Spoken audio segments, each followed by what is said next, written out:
Bonjour à tous, je suis Didier Mazier, je vous souhaite la bienvenue, je vous remercie pour votre fidélité à cette chaîne. Alors je vais vous demander plusieurs choses. Premièrement, le petit pouce en l'air parce que si cette vidéo vous a été utile, ça me fait plaisir de le savoir. Ensuite, abonnez-vous, activez les notifications et puis surtout, partagez ces vidéos sur tous les réseaux sociaux où vous êtes présents. Sur LinkedIn, sur Facebook, sur Insta, sur Twitter, sur TikTok, Twitch, etc. Cette semaine, nous allons nous intéresser à de la typo et nous allons voir comment réaliser ce système d'outline, c'est-à-dire de cerner autour d'un caractère, qui peuvent être très sophistiqués, comme vous le voyez là, puisqu'il y a un contour blanc, plus un contour cerné noir, et enfin une ombre. Et nous allons voir que nous pouvons le faire de façon extrêmement simple avec les effets de calque, donc le petit bouton FX.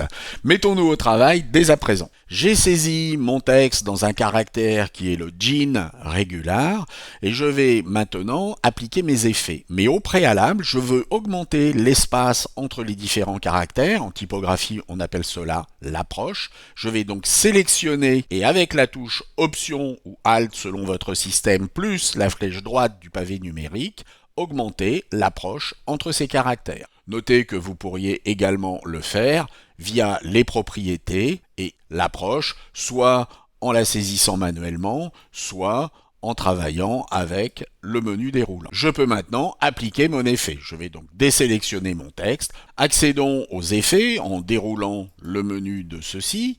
Choisissons contour et nous allons commencer par ajouter un contour qui va être un contour blanc et nous allons demander 6 ou 10 pixels. Mais vous allez dupliquer ce contour, en créer un qui va se trouver au-dessus et qui lui va être noir et ce contour noir va être beaucoup plus petit, il ne va faire que 2 pixels.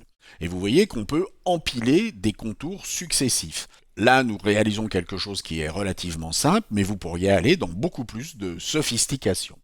Et puis enfin, nous allons ajouter une ombre portée. Et les ombres portées telles qu'elles sont gérées par défaut ne correspondent pas à ce que l'on veut faire. Nous allons donc demander une ombre portée qui va se trouver sur un angle de 130. On va demander à ce qu'elle se trouve à une certaine distance, par exemple 14 ou 15 pixels. Et nous allons demander un grossi qui peut être de 7%.